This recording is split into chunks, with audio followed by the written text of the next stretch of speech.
자, 여러분, 최근 미쳐 돌아가고 있는 주택임대차 시장 때문에 진짜 골치 아프시죠? 오늘 저희가 낱낱이 파헤쳐볼 핵심 내용, 바로 요즘 완전히 씨가 말라버린 아파트 전세 문제 해결책, 그리고 청년들의 주거 안정을 위해 새롭게 등장한 빌라 다가구 전세 대출 규제 완화, 마지막으로 뜨거운 감자인 보증금 에스크로 제도까지 이 복잡하게 얽힌 부동산 정책들을 아주 속 시원하게 풀어보겠습니다. 시작해볼까요? 일단 이 엄청난 숫자부터 짚고 넘어갈게요. 4조 3,347억 원. 와, 감도 잘 안 오는 금액이죠. 이게 바로 2023년 단 한 해 동안 발생한 전세 사기 피해 규모입니다. 상상이 되시나요? 정부가 왜 이렇게 새롭고 어찌 보면 꽤나 파격적인 정책들을 막 꺼내들고 있는지. 사실 이 충격적인 숫자 하나만 봐도 그 절박함이 뼈저리게 느껴집니다.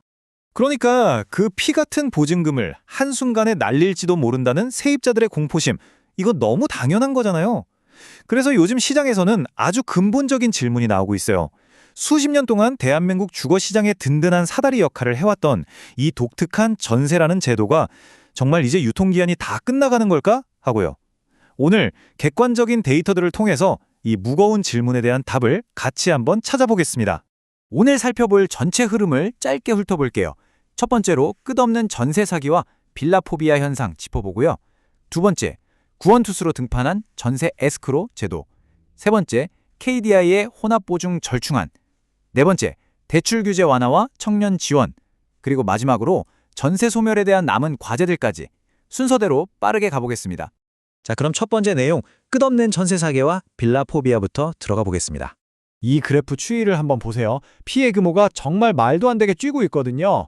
2021년에 5,790억 원이었던 피해액이 2022년에 1조 1,726억 원으로 2배 훅 뛰더니 2023년에는 무려 4조 3,347억 원으로 그냥 치솟아 버렸습니다. 이야, 정말 심각하죠? 이 걷잡을 수 없는 폭발적인 증가세, 정부가 시장에 직접 매스를 들이댈 수밖에 없었던 결정적인 이유가 바로 여기에 있습니다. 상황이 이렇다 보니 사람들 사이에서 이른바 빌라 포비아, 즉 빌라를 극도로 기피하는 현상이 생겨버렸어요. 시세가 불투명한 다세대나 연립주택에서 피해가 집중적으로 터졌으니까요. 거기다가 정부의 LTV, 주택담보인정비율 규제마저 비아파트는 40%인지 70%인지 막 시장에 혼선까지 줬단 말이죠. 그러니까 불안해진 사람들이 어떻게 하겠어요? 무조건 아파트! 안전한 아파트로만 미친 듯이 몰려갔고 결국 지금 시장에 씨가 마른 아파트 전세라는 어마어마한 공급 부족 사태를 만들어버린 겁니다. 두 번째 파트, 바로 이 난장판 속에 등판한 구원투수, 전세 에스크로에 대해 얘기해 볼까요? 여기서 핵심은 이 보증금 에스크로 제도가 도대체 뭐고 어떻게 굴러가느냐 하는 겁니다. 아주 쉽게 생각해서요. 우리가 당근이나 인터넷 쇼핑할 때 쓰는 안전결제 있죠? 딱 그거예요. 내 소중한 수억 원의 보증금을 직주인 통장에 바로 꽂아주는 게 아니라 믿을 수 있는 은행이나 신탁사 같은 제3자한테 일단 맡겨두는 거죠. 되게 어려운 금융용어 같지만 사실 우리가 매일 쓰는 아주 익숙한 안전장치를 부동산 시장에 그대로 가져온 거라고 보시면 됩니다. 돈이 어떻게 움직이는지 흐름을 딱 쪼개서 볼게요. 먼저 1단계, 세입자가 은행 같은 독립된 기관에 돈을 넣습니다. 2단계, 입주하고 확정일자 받는 것처럼 안전조건들이 완벽하게 채워졌는지 꼼꼼히 확인에 거쳐요. 그러고 나서 마지막 3단계에 가서야 비로소 집주인한테 돈이 탁 풀리는 거죠. 이 시스템이 왜 훌륭하냐면요. 집주인이 자기 돈은 땡전 한 푼 없이 세입자 돈만 가지고 집을 쇼핑하듯 사들이는 무자본 갭 투자를 아예 원천 봉쇄해버리기 때문입니다. 애초에 돈을 들고 튈 수 있는 구조 자체를 박살내는 거죠. 이어서 세 번째 파트입니다. 에스크로의 현실적인 대안으로 나온 절충안, KDI 혼합보증을 살펴보죠. 사실 에스크로를 100% 빡빡하게 적용하면 시장이 완전히 얼어붙을 수도 있거든요.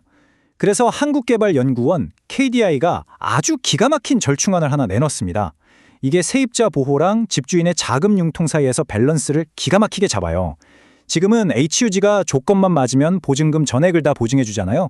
근데 새로운 혼합보증은 집값의 안전선인 LTV 한도까지만 보증보험이 커버해 주고 딱 그 선을 넘어가서 깡통전세 위험이 간당간당한 초과 금액 있죠. 그것만 에스크로로 묶어두자는 겁니다. 집주인은 어느 정도 자금을 돌릴 수 있어서 좋고 세입자는 떼일 뻔한 돈을 확실하게 보호받고 꽤 합리적이지 않나요? 네 번째, 여러분이 가장 관심이 있어 하실 대출 규제 완화와 청년 지원 파트입니다. 자, 여기 진짜 중요한 변화가 있습니다. 금융위원회가 2026년 1월부터 제도를 확 뜯어 고치는데요. 원래 빌라나 다가구 주택은 정확한 시세 파악이 좀 어렵다 보니까 지금까지는 무식하게 무조건 공시가격의 140%로 기계적으로 가격을 후려쳐서 매겼거든요. 그러니 평범한 세입자들은 전세대출 보증을 받기가 하늘의 별 따기였죠. 근데 앞으로는 최근 6개월 내 받은 감정평가액을 인정해준다고 합니다. 이게 왜 엄청난 게임 체인저냐면요. 바로 청년 주거 안정을 위한 빌라, 다가구 전세대출 규제 완화의 핵심 타겟이기 때문이에요. 아파트로만 쏠렸던 그 미친 수요를 빌라로 분산시켜서 꽉 막혔던 씨가 마른 아파트 전세 문제의 숨통을 틔워주고 꽁꽁 얼어붙은 빌라 시장을 살려낼 결정적인 열쇠가 될 겁니다. 중앙정부만 움직이는 게 아닙니다. 지자체들도 아주 발벗고 나섰어요. 수원시 사례 한번 보실래요? 전세 사기의 가장 큰 타겟이 됐던 우리 청년들의 주거 안정을 위해서 아예 월세, 이사비, 그리고 중개보수까지 현금으로 쏴주는 패키지를 만들었어요. 전세가 무서워서 어쩔 수 없이 월세로 밀려나는 청년들이 겪는 그 재정적인 타격을 지자체가 어떻게든 적극적으로 스폰지처럼 흡수해 주려고 노력하는 아주 실질적이고 눈물겨운 예시라고 볼 수 있습니다. 자, 마지막 5번째 파트입니다. 전세 소멸, 우리에게 남은 과제들을 살펴보겠습니다. 근데요, 지금까지 얘기한 방안들이 완벽하기만 할까요? 당연히 아주 날카로운 반론도 존재합니다. 애초에 집주인들이 전세를 놓는 이유가 뭐죠? 그 큰 목돈을 받아서 굴려서 이익을 내려고 하는 거잖아요. 그런데 세입자 보호한답시고 그 돈을 예치 계좌에 꽁꽁 묶어둬버리면 집주인 입장에서는 미쳤다고 리스크 안고 전세를 주겠어요? 당장 걷어들이죠. 그래서 전문가들은 이렇게 경고합니다. 이런 정책들이 결국 시장에서 전세 물건을 싹 말려버리고 대한민국의 모든 집을 월세로 바꿔버리는 월세화에 아주 강력하게 기름을 붓게 될 거다라고요. 이것도 일리가 있는 말이죠. 이게 바로 지금 정책 입안자들이 마주하고 있는 살얼음판 같은 딜레마입니다. 세입자의 전 재산이나 다름없는 피 같은 보증금을 완벽하게 지켜주자니 집주인들이 다들 나 전세 안 해 하고 돌아서 버려서 결국 서민들의 유일한 주거 사다리였던 전세제도 자체가 아예 멸종해버릴 위기에 처한 겁니다. 우린 여기서 어느 한쪽 편을 들기보다는 이런 원인들이 거시경제에 어떤 파도를 불러볼지 아주 냉정하고 객관적으로 지켜봐야만 합니다. 자, 오늘 저희는 거시적인 국가 정책부터 당장 내일 우리 지갑에 꽂힐 영향까지 쭉 한번 파헤쳐 봤습니다. 곧 도입될 대출 규제 완화와 보증금 에스크로 제도는 과연 상처투성이인 한국 주택 시장을 구해낼 튼튼한 방패가 될까요? 아니면 우리가 알던 전세 시대의 숨통을 영원히 끊어버리는 촉매대가 될까요? 시장은 이미 요동치고 있습니다.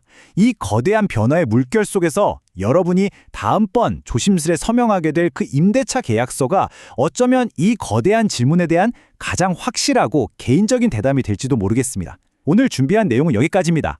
끝까지 함께해 주셔서 감사합니다.